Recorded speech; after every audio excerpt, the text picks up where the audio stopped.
question 3, I think. Yeah. Question 4 is asking us which function represents the inverse of the function, and we're given that.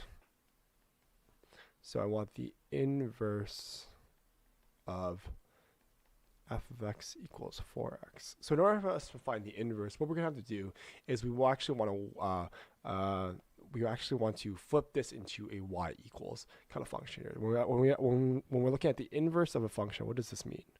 So let me define this for you. Inverse of a function, I'm going to basically flip x and y. So in order for us to do that, I have to first set this to x, right? Or first set this to y here. So I'm going to say let y equals f of x. So therefore we have this function y equals 4x here. When we say an inverse function, we're going to flip our x and y's. What does that mean? Well, I'm going to do this in blue. I'm going to flip the x and y position. So you can think of this as x is going to be now here and y is going to be here now. So I flipped both the x and y's here. And what I'm going to do now is I'm going to then isolate for y.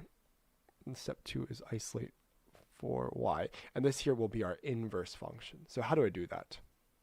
Well, I simply have to just divide both sides by 4 to get rid of 4 on the right side here, right? So I'm going to say x here divided by 4 is 4y divided by 4. These 4's cancel obviously. So therefore I'm left here with x over 4 equals y, or you can say y equals x over 4. And this here is my inverse function here, because this here would now be, and I can represent that using f of -1 of x, and this here is the inverse function equals x over 4.